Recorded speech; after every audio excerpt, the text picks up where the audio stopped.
రెండు జోన్లలో, ఒకటి వరంగల్ జోన్లో టీచర్ ఎమ్మెల్సీకి, కరీంనగర్ జోన్లో teacher as well as graduates ఎమ్మెల్సీకి ఎన్నికలు ఈ నెల 27వ తారీఖున జరగబోతూ ఉన్నాయి. ఒకరోజు నేను కరీంనగర్ ఎమ్మెల్సీ స్థానంలో నేను ప్రచారం చేసి ఇవాడికి 3వ రోజు ఇక్కడ ప్రచారం చేస్తూ ఉన్నా. కేజీబీవీ స్కూళ్ళకు పోతే మా సమస్య మీద మీరే మాట్లాడినది తప్ప సమస్య ఇంకా పరిష్కారం కాలే. మోడల్ స్కూళ్ళకు పోతే మీరు మా సమస్యల మీద కొట్లాడుతున్నారు, మీకే మా మద్దతు. గవర్నమెంట్ స్కూళ్ళలో టీచర్ల దగ్గరికి పోతే మాకు 5 డిఏలు పెండింగ్ ఉన్నాయి, మా పిఆర్సీ పెండింగ్ ఉంది, రిటైర్డ్ అయినటువంటి టీచర్లకు బెనిఫిట్స్ కూడా రావట్లేదు, అన్యాయం ఉన్నది. 317 జీవో తెచ్చి మా టీచర్లకు ప్రశాంతత లేకుండా చేసిండు కేసీఆర్. ఈ ప్రభుత్వం కూడా గట్నే చేస్తూ ఉంది.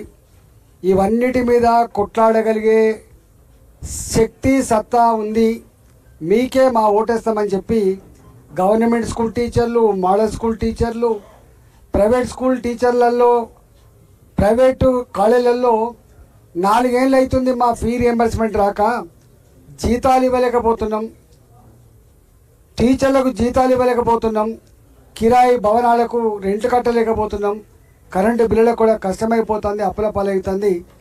మేము కూడా ఎవరు గెలిచినా మళ్ళీ అధికార పార్టీకి పోయే ఆస్కారం ఉంది కాబట్టి మాకు కొట్లాడే వాళ్ళు కావాలి. టీఆర్ఎస్ మీద మాకు నమ్మకం లేదు కాబట్టి, కాంగ్రెస్ పార్టీ విఫలమైంది కాబట్టి, కొట్లాడగలిగే వాళ్ళు మీరే కాబట్టి మీకే తప్పకుండా ఓటేస్తామని చెప్పి భావిస్తూ ఉన్నారు. నేను ఒకటే, మెడికల్ కాలేజీలలో టీచింగ్ స్టాఫ్ కావచ్చు, విశ్వవిద్యాలయాల్లో టీచింగ్ స్టాఫ్ కావచ్చు, జూనియర్ డిగ్రీ పీజీ కాలేజీల్లో టీచింగ్ స్టాఫ్ కావచ్చు, గవర్నమెంట్ స్కూళ్ళల్లో, అదేవిధంగా కేజీబీవీ స్కూళ్ళల్లో, మోడల్ స్కూల్లో ఉన్నటువంటి టీచర్లకు కావచ్చు, మేము వినమ్రంగా విజ్ఞప్తి చేస్తున్నాం. సర్వోత్తమ్ రెడ్డి గారు పిఆర్టీకు రాష్ట్ర అధ్యక్షుడిగా అనేక సంవత్సరాల కాలం పాటు సేవలు అందించిండు. బరిగీసి నిత్యం కొట్లాడేటువంటి వ్యక్తి సర్వోత్తమ్ రెడ్డి గారు. అదేవిధంగా పిఆర్టీలో పనిచేసినటువంటి చిన్నకేశ్వరరెడ్డి గారు కూడా ఇప్పుడున్న ఈ పరిస్థితులలో నాయకులుగా ఎన్నికయ్యే వాళ్ళు తొత్తులుగా ఉండద్దు, తొత్తులుగా ఉండటువంటి ఏకైక పార్టీ భారతీయ జనతా పార్టీ కాబట్టి భారతీయ జనతా పార్టీకి మద్దతు ఇస్తా అని చెప్పి 3 రోజులుగా మాతో పాటు తిరుగుతూ ఉన్నాడు. ఇవాళ ఎక్కడ పోయినా పైన ఏ డిస్కషన్స్ ఉన్నా కూడా లోపల మాత్రం బీఆర్ఎస్ పార్టీకి బుద్ధి చెప్పినాం, కాంగ్రెస్ పార్టీకి కూడా బుద్ధి చెప్పాలి, బుద్ధి చెప్పేటువంటి ఏకైక పార్టీ బీజేపీ అనేటువంటి భావన ఉంది. కాబట్టి ఇవాళ ఈ వరంగల్, నల్గొండ, ఖమ్మం టీచర్లకు, అదేవిధంగా లెక్చరర్స్కి అందరికీ నేను విజ్ఞప్తి చేస్తూ ఉన్నా, భారతీయ జనతా పార్టీని గెలిపించమని చెప్పి కోరుతా ఉన్నా. నిన్న వస్తుంటే ఈ సంగం మండలంలో ఊరుగొండ దగ్గర గ్రీన్ ఫీల్డ్ రోడ్డుకు సంబంధించిన వాళ్ళు కలిసిండు. దేశవ్యాప్తంగా గ్రీన్ ఫీల్డ్ రోడ్స్ కానీ నేషనల్ హైవేస్ కానీ శరవేగంగా విస్తరిస్తూ ఉన్నాయి.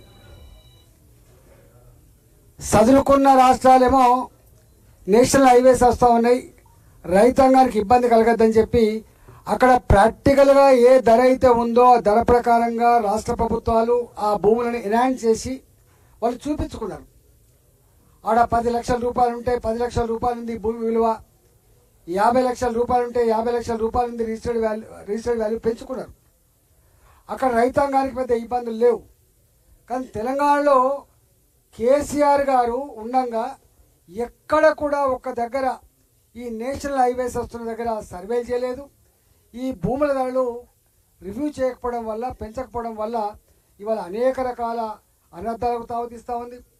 రాష్ట్ర ప్రభుత్వ పరంగా అక్వైరీ చేసేటువంటి రోడ్ల భూములు కావచ్చు, RRR పేట అక్వైరీ చేసే భూములు కావచ్చు, గ్రీన్ ఫీల్డ్ పేట అక్వైరీ చేసే భూములు కావచ్చు, నేషనల్ హైవేస్ పేట అక్వైరీ చేసే భూములకు కావచ్చు, విపరీతమైన తేడా ఉన్నది.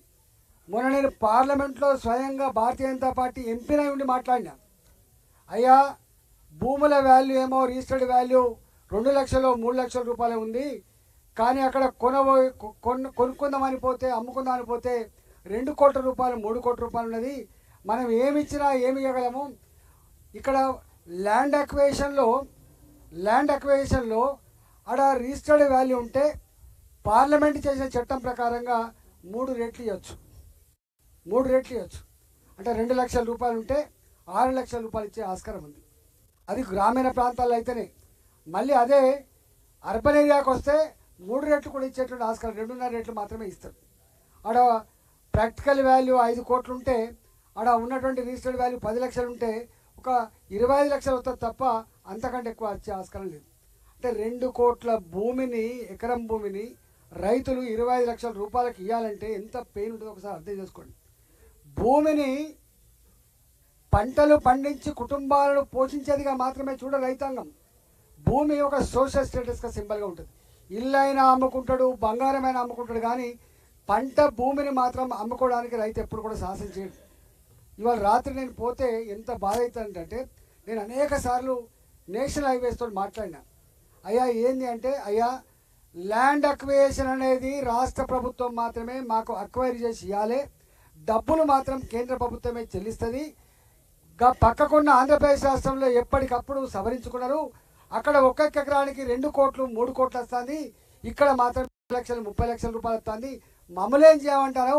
ఇక్కడున్న రాష్ట్ర ప్రభుత్వానికి సోయి ఉండాలి కదా, ఇక్కడున్న రాష్ట్ర ప్రభుత్వం రైతాంగం గురించి ఆలోచించాలి కదా, ఆలోచించకపోతే మేమేం చేస్తామని చెప్పి వాళ్ళు చేతులు ఎత్తేస్తున్నారు. నేను స్వయంగా పార్లమెంట్లో మాట్లాడితే వారు అన్న మాట ఏంటంటే, నేను అన్న కలెక్టర్లకి సంపూర్ణమైన అధికారం ఇవ్వండి, స్వేచ్ఛ ఇస్తే